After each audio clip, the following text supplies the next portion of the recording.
Setelah kepergian Hena dan Dea, kami pun masuk ke dalam rumah, membiarkan mobil yang masih dalam keadaan kacau dan kotor. Kata Yusuf, nanti dia akan membersihkannya sebelum dikembalikan kepada pemiliknya. Aku menjatuhkan bobot tubuhku sembari mengembuskan nafas kasar. Aku puas sudah membuat mereka mendapatkan hukuman atas perbuatannya. Meski menurutku kurang, tapi setidaknya semua orang tahu jika aku bukanlah pezina seperti yang mereka tuduhkan padaku. Ternyata benar kata Abah waktu dulu. Semakin kita balas dendam, maka masalah pun akan semakin deras datang pada kita. Dari orang yang sama dengan masalah yang berbeda. Seperti halnya yang aku hadapi kali ini. Berawal dari waktu aku membalas sakit hatiku yang dikhianati suami dan mantan istrinya. Permusuhanku dan Hena terus berlanjut hingga sekarang. Dia yang tidak kapok dengan balasan dariku. Juga aku yang selalu tidak mau mengalah jika sudah berurusan dengan Hena, membuat kita selalu berada dalam masalah. Sebenarnya lelah harus saling balas seperti ini. Tapi tangan dan otakku gatal jika diam membiarkan dia menang. Lalu aku harus apa? Minum, Rin. Satu gelas mampir di depan wajahku. Dari siapa lagi kalau bukan dari Yusuf? Makasih, kataku mengambil gelas berisikan air berwarna oranye itu. Aku menegak sirup ABC hingga tinggal setengah gelas. Lumayan menyegarkan. Sudah puas, aku yang akan kembali menegak sisa air sirup seketika melihat ke arah Yusuf. Sedikit, kataku kemudian. Aku harap kamu tidak akan melakukan hal seperti itu lagi. Aku memicingkan mata mendengar ucapan dari Yusuf. Bukan apa-apa, Rin. Semakin kita balas dendam, semakin banyak masalah yang akan datang dalam hidup kita. Aku tidak mau itu terjadi, apalagi kamu sudah jadi bagian dari hidupku. Abaikan orang yang tidak suka sama kita. Cukup jalan ke depan dengan apa yang kita yakini, tanpa harus peduli dengan orang lain dan tidak menyakiti orang lain. Tutur Yusuf panjang lebar. Aku menelan salivah yang teramat seret di tenggorokan. Ucapan Yusuf kenapa harus sama dengan yang pernah Abah ucapkan padaku? Hei, kamu ngerti kan dengan maksud ucapanku? Tanyanya dengan mengibaskan tangan di depan wajahku. Aku mengangguk seraya kembali menegak air sirup hingga tandas. Mungkinkah ini hanya sebuah kebetulan atau memang dia sudah ditakdirkan untuk menjadi perisaiku yang barbar ini? Aku mulai kembali berucap setelah sekian menit dia membisu. Apa? Masalah kita sudah selesai. Semua orang pun sudah tahu jika aku dan Yusuf tidak melakukan hal kotor itu. Sekarang terserah kamu aja. Aku ikut keputusan saja.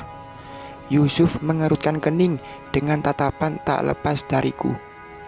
Maksudnya apa? Dia kembali berucap.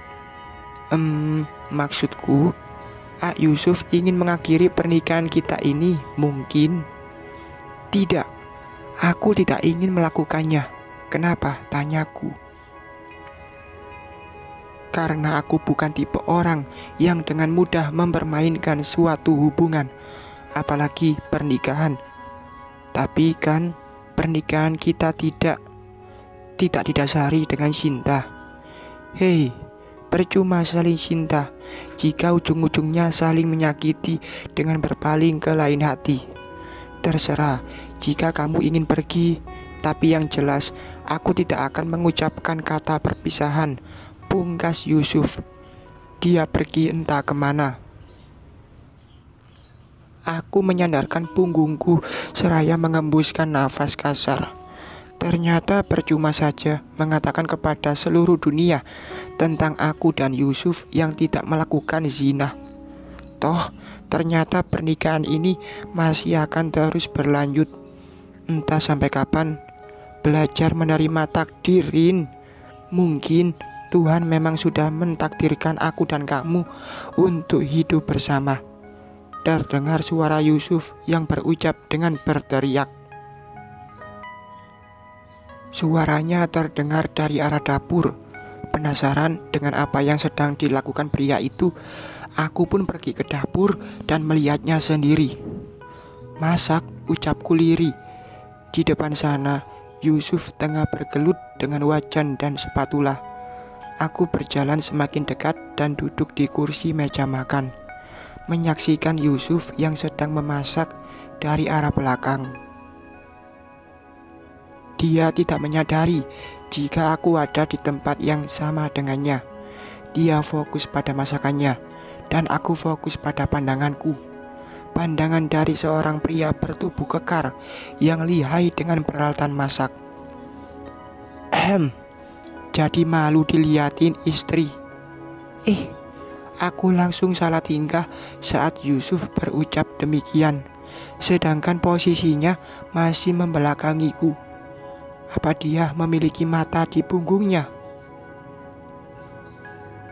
Kok kamu bisa tahu kalau aku ada di sini? Kataku seraya menegakkan tubuh. Taulah dari baumu, ucap Yusuf melirikku sekilas. Lalu dia kembali fokus pada pekerjaannya. Tapi kan aku tidak kentut di sini. Hahaha. Apa aku bilang bau kentutmu? Yang tercium oleh hidungku itu bau minyak wangimu, bukan bau kentut, Arin. Dengan wajah yang masih dihiasi tawa, Yusuf mematikan kompor lalu menuangkan capcay yang tadi dia masak. Kemudian dia menghidangkannya di depanku. Pagi ini kita makan ini dulu.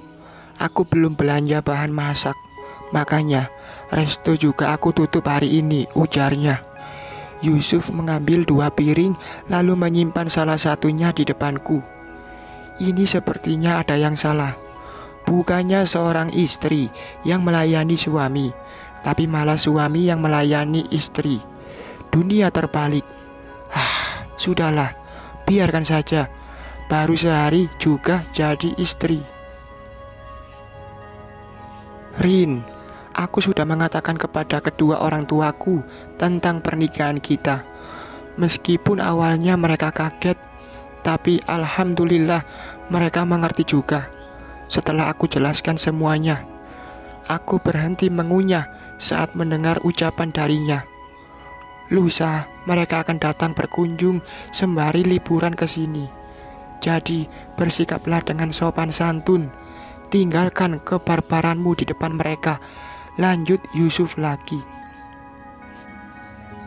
Rasanya tenggorokanku sulit untuk menelan butiran nasi yang sudah aku kunyah halus.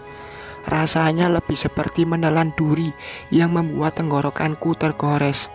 Namun aku tetap menganggukkan kepala sebagai jawaban. Setelah makan, Yusuf pamit untuk pergi mengembalikan mobil yang tadi dia sewa. Sedangkan aku memilih diam di rumah dan membereskan bekas makan kita tadi.